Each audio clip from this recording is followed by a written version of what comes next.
S, ಹಾಗೆಯೇ ಇನ್ನೇನು ಕೆಲವೇ ಕ್ಷಣಗಳಲ್ಲಿ ನಮ್ಮ ಪೊಲಿಟಿಕಲ್ ಅನಾಲಿಸ್ಟ್ ಅವರು, ರಾಜಕೀಯ ವಿಶ್ಲೇಷಕರು, ತಮಿಳುನಾಡಿನ ರಾಜಕೀಯವನ್ನು ಕರತಲಾಮಲಕ ಮಾಡಿಕೊಂಡಂಥವರು, ಹಿರಿಯ ಪತ್ರಕರ್ತರು ರಮೇಶ್ ಕಂಠೀರವ ನಮ್ಮ ಜೊತೆ ಜಾಯ್ನ್ ಆಗ್ತಾರೆ. We are trying for him on phone. Okay, next update ನಾವು ನೋಡ್ತಾ ಹೋಗೋಣ. ಎಸ್, ಈಗ ಮತ್ತೊಂದು ಬಿಗ್ ಅಪ್ಡೇಟ್. ಟುಡೇಸ್ ಚಾಣಕ್ಯ ಚುನಾವಣೋತ್ತರ ಸಮೀಕ್ಷೆ ಈಗಷ್ಟೇ ಔಟ್ ಆಗ್ತಾ ಇದೆ. ಟುಡೇಸ್ ಚಾಣಕ್ಯ ಎಕ್ಸಿಟ್ ಪೋಲ್ ಪ್ರಕಾರ ಡಿಎಂಕೆಗೆ ಅಧಿಕಾರವಂತೆ. ನಿನ್ನೆ ಎಕ್ಸಿಟ್ ಪೋಲ್ ಇದು ಔಟ್ ಆಗಿರಲಿಲ್ಲ, ಇವತ್ತು ಅಂತ ನಿಗದಿಯಾಗಿತ್ತು. ಬಹಳ ಹೆಸರು ಮಾಡಿರುವಂಥ ಏಜೆನ್ಸಿ. ಡಿಎಂಕೆ ಮೈತ್ರಿಕೂಟಕ್ಕೆ 125 ಸೀಟ್ ಸಿಗಲಿದೆ. ಡಿಎಂಕೆ ಮೈತ್ರಿಕೂಟಕ್ಕೆ ಪ್ಲಸ್ ಆರ್ ಮೈನಸ್ 11 ಸೀಟ್ ವ್ಯತ್ಯಾಸ ಆಗ್ಬೋದು. ವಿಪಕ್ಷ ಅಣ್ಣಾ ಡಿಎಂಕೆ ಮೈತ್ರಿಕೂಟಕ್ಕೆ 45 ಸೀಟ್ ಸಿಗ್ಬೋದಂತೆ. ಅಣ್ಣಾ ಡಿಎಂಕೆ ಮೈತ್ರಿಕೂಟಕ್ಕೆ ಪ್ಲಸ್ ಆರ್ ಮೈನಸ್ 11 ಸೀಟ್. ಮೊದಲ ಬಾರಿ ಸ್ಪರ್ಧೆ ಮಾಡಿರುವಂಥ ಟಿವಿಕೆ ಪಾರ್ಟಿಗೆ ನಿರೀಕ್ಷೆಗೂ ಮೀರಿ ಸೀಟ್ ಸಿಗ್ಬೋದಂತೆ. ಪ್ರಮುಖ ಪ್ರಧಾನ ವಿಪಕ್ಷವಾಗಿ ಯಾವ್ದು ಹೋಗುತ್ತೆ ನೋಡೋಣ. ಟಿವಿಕೆ ಪಾರ್ಟಿ 63 ಸ್ಥಾನ ಗಳಿಸುವ ನಿರೀಕ್ಷೆ ಇದೆ.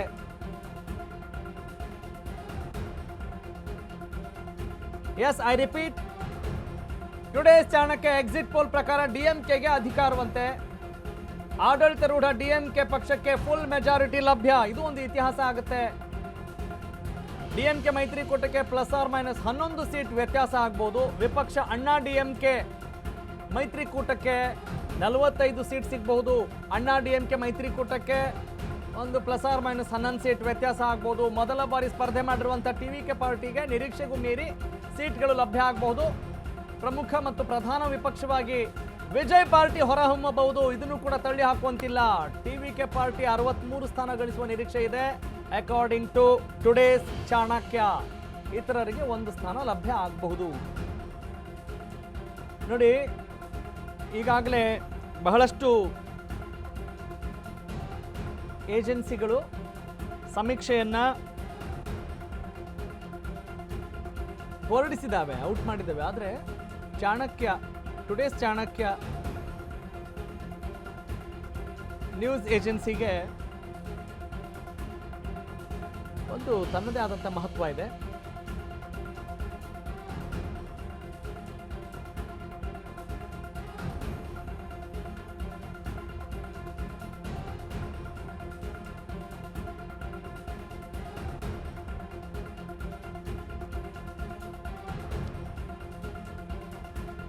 ಓಕೆನೆ, ಬಹಳ ಇಂಟ್ರೆಸ್ಟಿಂಗ್. ಟುಡೇಸ್ ಚಾಣಕ್ಯ ಪ್ರಕಾರ ಡಿಎಂಕೆಗೆ ಅಧಿಕಾರ ಸಿಗಬಹುದು. ಅದರ ನಂಬರ್ಸ್ನ ಕೂಡ ತಾವು ಗಮನಿಸಿದ್ರಿ.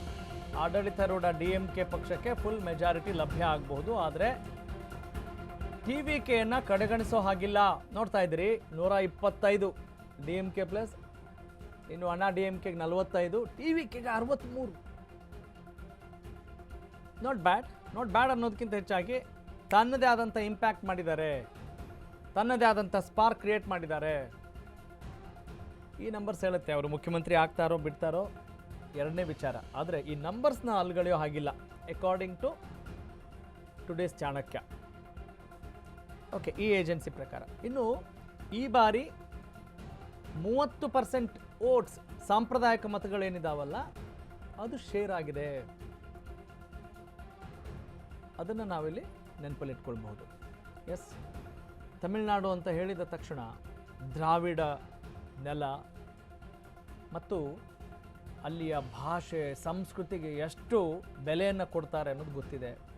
ಮತ್ತು ಭಾವನಾತ್ಮಕ, ಈಗ ನಾವು ಸಾಮಾನ್ಯವಾಗಿ ಹೇಳ್ತಿರ್ತೀವಿ ಕರ್ನಾಟಕದಲ್ಲೆಲ್ಲ ಇದೆಲ್ಲ ಸಾಧ್ಯ ಇಲ್ಲ ಬಿಡ್ರಿ. ಬಹಳಷ್ಟು ನಟರು ಕೂಡ ಪ್ರಯತ್ನ ಪಟ್ಟಿದ್ದಾರೆ. ಆಗ ಅಂದುಕೊಂಡಂಥ ಒಂದು ರಿಸಲ್ಟ್ ಸಿಕ್ಕಿಲ್ಲ.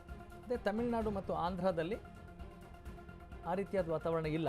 S, let's go for next update. Okay, Tamil Nadu exit ಪೋಲ್ನಲ್ಲಿ ಏನಿದೆ? ಆಕ್ಸಿಸ್ ಮೈ ಇಂಡಿಯಾ ಪ್ರಕಾರ ಡಿಎಂಕೆಗೆ 92ರಿಂದ 110, ಎಐಎಡಿಎಂಕೆಗೆ 22ರಿಂದ 32, ಟಿವಿಕೆ 98ರಿಂದ 120 according to Axis My India.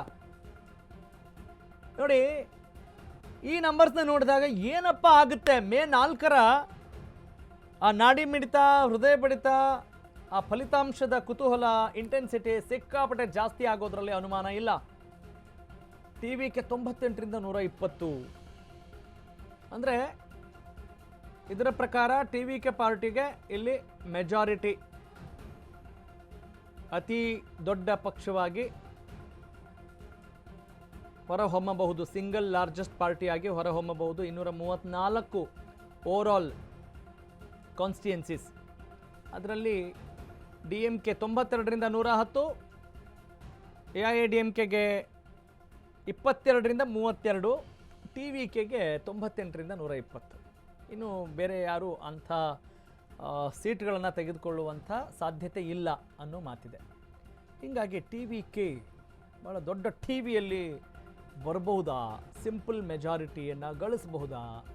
ಒಟ್ಟಿನಲ್ಲಿ ಕ್ಯೂರಿಯಾಸಿಟಿ ಅಂತೂ ಸಿಕ್ಕಾಬಿಟ್ಟೆ ಇದೆ.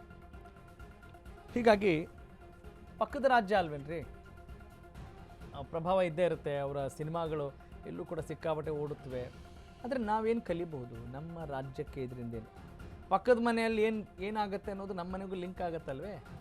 ಕೆಲವೊಂದು ವಿಚಾರಗಳಲ್ಲಾದರೂ ಕೂಡ ತುಂಬ ಗಲಾಟೆ ಆಗ್ತಾ ಇದ್ದರೆ ನಮ್ಮ ಮನೆಗೂ ಕೂಡ ಆ ಗಲಾಟೆ ಇಂಪ್ಯಾಕ್ಟ್ ಮಾಡುತ್ತೆ. ತುಂಬ ಚೆನ್ನಾಗಿದ್ದರೆ ನಾವು ಕೂಡ ಕಲಿಬೋದು. ಆ ಆ್ಯಂಗಲಲ್ಲಿ ನಾವು ನೋಡ್ತಾ ಹೋಗೋಣ. ಈಗ ಇನ್ನೊಂದು ಏಜೆನ್ಸಿಯ ಸರ್ವೆ ಏನು ಹೇಳುತ್ತೆ ನೋಡ್ತಾ ಹೋಗೋಣ. ಪೀಪಲ್ಸ್ ಇನ್ಸೈಟ್ DMKಗೆ 120ರಿಂದ 140, AIADMKಗೆ 60ರಿಂದ 70, TVKಗೆ ಇಲ್ಲಿ 30ರಿಂದ 40. ತಗೊಳಪ್ಪ, ಇಲ್ಲಿ 30ರಿಂದ 40. ಯಾವುದಿದು? ಪೀಪಲ್ಸ್ ಇನ್ಸೈಟ್ ಪ್ರಕಾರ.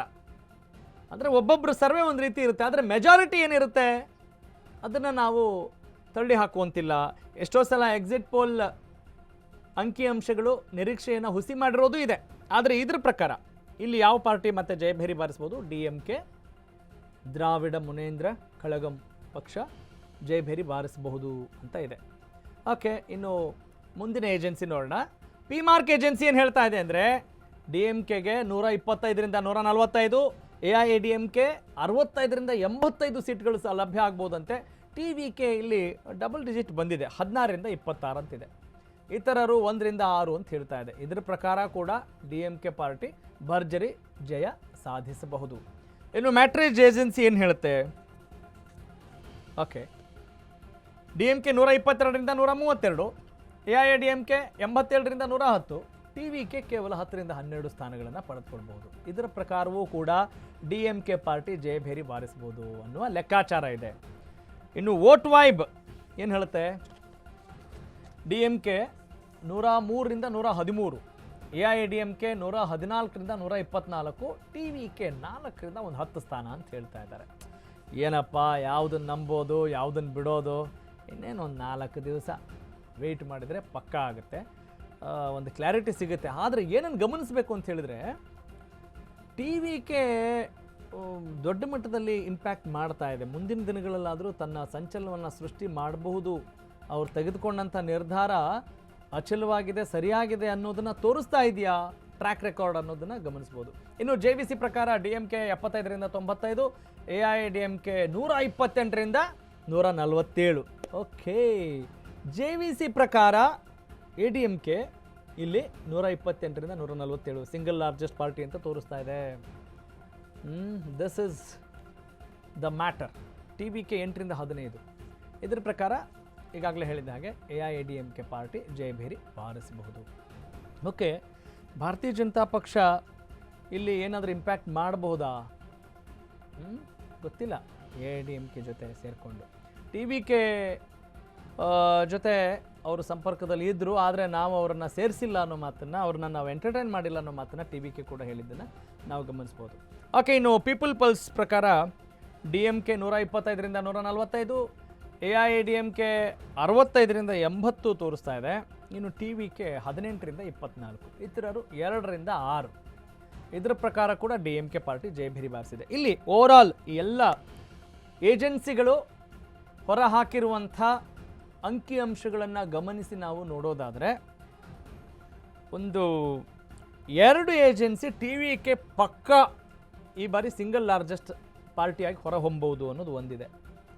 ಇನ್ನೊಂದು ಏಜೆನ್ಸಿ ಏನು ಹೇಳ್ತಾ ಇದೆ, ಇಲ್ಲಿ ಅಪೋನೆಂಟ್ ಆಗಿರ್ಬೋದು, ವಿರೋಧ ಪಕ್ಷವಾಗಿ ಹೊರಹೊಮ್ಮಬಹುದು. ಯಾವುದು TVK is the sensational matter. TVK is the news today.